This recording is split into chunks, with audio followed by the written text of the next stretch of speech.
and it's still going to be abused by the people. They're going to run it past 11 o'clock at night, and it's just going to go out of hand. Earlier this month, the mayor posted a survey on her Facebook page about the changes. So far, respondents appear to be in favor of the reduction.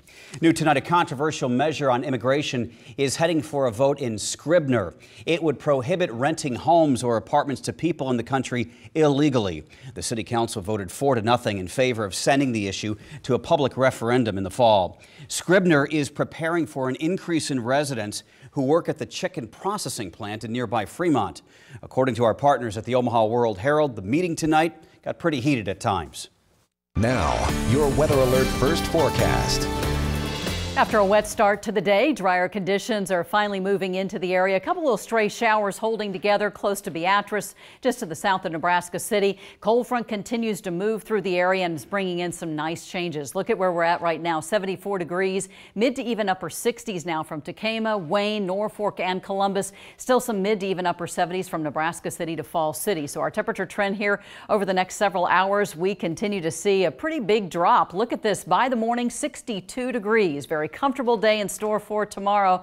I'll let you know how long this stretch of weather will stick around. Day one of Big Ten Media Days is in the books. Today, Husker coach Scott Frost put the rest of the conference on notice in Chicago. The Big Red is back. Frost spoke for more than 90 minutes to reporters at the Chicago Marriott. He maintains the turnaround of Nebraska football is well underway, and the results will begin to show in the fall. I know if we're getting better day by day, we're going to be really dangerous and hard to beat in the very near future. And we'll see how this first year goes, but people better get us now because we're going to keep getting better. This is the big time. Sports director Adam Kruger is in Chicago. Later in sports, he will tell us what the coach is saying about who will play quarterback. Omaha City Parks workers have removed a swastika that somebody burned into the grass at Memorial Park over the weekend. They've also tilled and reseeded the spot in the lawn right there. Recently, symbols of hate have been appearing in neighborhood libraries in Benson and Dundee. The Anti-Defamation League says if you see something like this, take action. Respond by making sure that you document what happened and then eliminate it. Get rid of it. And you saw our parks, our city recreation and parks agency do that right away. The mayor called the graffiti very offensive. Tonight it is gone. To our What's Driving You Crazy coverage, drivers who rely on Platteview Road for their morning commute expect some delays. Construction work is underway on the stretch from 87th to 120th. It will continue until August 15th. Platteview is open, but there are lane restrictions. The county is urging drivers to use an alternate route when possible. A road closure affecting traffic out by the airport. Southbound Abbott, directly across from Epley's main terminal, will be restricted to one lane for the next 3 weeks. In Iowa, there's been a big jump in the number of tickets written for texting and driving.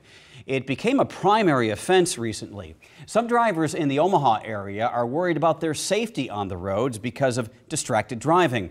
In Nebraska, texting is a secondary offense, meaning an officer has to pull you over for another more serious traffic offense initially.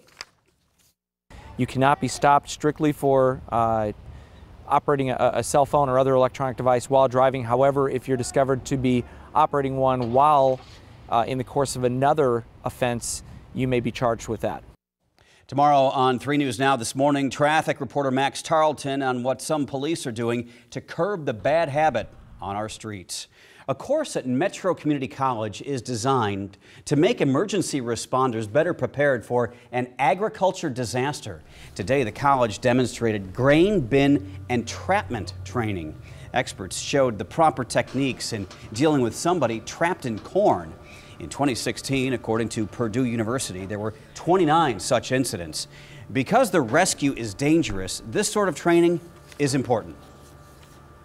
You get up and you get entrapped in that corn, you can't breathe very well. So we need to get to them rapidly and get them out of there. So the more you train at it, the better you get at getting in there and getting them out and doing it efficiently and safely. The training is each quarter. It is available to students as well as fire departments. Tonight, Offutt Airmen and Air Force veterans are joining forces for this year's Warrior Care Games. It's a week-long program bringing together those who have served and been terribly injured. 3 News Now reporter Alex McClune shows us the outpouring of support. About 100 servicemen and women from around the country who suffered life-changing wounds came to Offutt Air Force Base to learn about different support programs and connecting with people who have similar experiences in the Air Force. We've had people tell us this literally saved my life. This is a healing program offering caregiver support like adaptive sports, mentoring, and empowerment transition to those who have made sacrifices in the Air Force. Senior Master Sergeant Sean Sprayberry is a veteran himself. He's seen this program turn lives around post-Air Force, helping vets network through whatever piques their interest, like basketball. For certain individuals, this is that one time where they've gotten off the couch for the first time in months. Maybe it's adaptive sports, maybe it's the art program, maybe it's music, but they find something that they can latch onto that may help them further their recovery. Last year, the Wounded Warrior Project reported only about 33% of wounded warriors held a bachelor's degree or higher. The Warrior Care event trains some for life after their service through something called Empowerment and Transition. Which is basically taking some of the same things that they learn in transition programs for employment and kind of modifying it for wounded warriors. Maybe you know a veteran who would enjoy the Warrior Care event, because the program knows they can't find everyone on their own. Y'all know someone who we can help, right? We don't have the ability to go out and talk to every single individual in the Air Force and make an assessment about whether or not our program can help them, but you do. So this is, as we have heard on a number of occasions, this is a lifesaver. The Warrior Care event continues through Friday at Offutt Air Force Base. Reporting in studio, Alex McClune, 3 News Now. With the new school year less than a month away, the Omaha Boys and Girls Club surprised 400 kids with new backpacks. They gathered the children at a gymnasium where owners of a local McDonald's helped pass out the new supplies that you see right there. Today, Omaha police officers hosted a special event for kids under 10. It was Cone with a Cop at Zesto's. The event is part of the department's outreach campaign to foster positive interaction between children and police. Kids under 10 got a free ice cream cone. Officers at the event called it a huge success. Lots of smiles there. Tonight, the Trump administration has marked several outspoken critics for possible sanction. Next, why the White House has pinpointed 6 in particular and what might happen. Also, a vigil held tonight for 9 members of a single family killed in that duck boat sinking in Branson. The specific factors investigators are now looking into. Next. You're watching KMTV 3 News Now with Jennifer Griswold, Craig Nigrelli, Weather Alert Team meteorologist Jennifer Zeppelin, and sports with Adam Kruger. This is KMTV 3 News Now, live at 10. KMTV 3 News Now up front at 4, keeping you connected to the news that impacts your neighborhood and shapes our world. And making sure that you're up to date with the latest forecast so you can plan your evening, whether you're going out or staying close to home. Taking you to events happening around the metro and shining a light on the stories we're proud to say happen right here in Omaha. Check in with us at 4 to get the news you need to live your busy life. KMTV 3 News Now up front at 4. Discover great savings on a 2018 GMC Sierra 2500 and purchase for only $63,201. Loaded with premium leather seats and a Bose audio system. Or purchase a new 2018 Buick Encore for $19,790. Features include keyless start and Bluetooth audio streaming. Visit us today or shop online at WoodhouseBuickGMC.com. We are professional grade. This is Woodhouse Buick GMC of Omaha. Invisible, invasive, underestimated. Nematodes are stealing over 10% of yields, and current protection methods aren't enough. But a breakthrough seed treatment technology controls nematodes when they attack. Now offering NemaStrike technology. It provides broad spectrum control from the start and stays in the root zone as plants grow. Take back your bushels with NemaStrike technology. Strike where nematodes attack. Designed, engineered, tested, assembled, and powered in America. The 2018 Nissan Titan, featuring a standard V8 with best-in-class standard horsepower and torque, all backed by America's best truck warranty.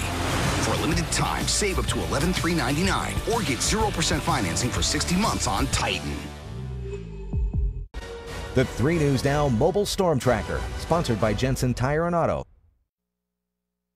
Today in Branson, Missouri, crews raised the duck boat, which capsized last Thursday at Table Rock. Tonight, the community gathered in Indianapolis to hold a vigil for 9 members of the same family killed in that tragedy.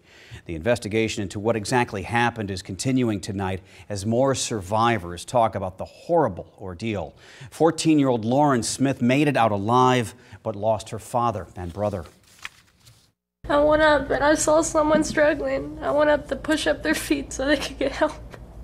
But the waves were too big. I couldn't go back to save that person. How awful. The NTSB is now looking into what the captain knew about the weather in advance. There were 73-mile-an-hour winds, also 4 to 6 feet waves. Survivors have said the captain told them not to worry about putting on a life jacket because they won't need them. The White House tonight is threatening to nix security clearance for several Obama-era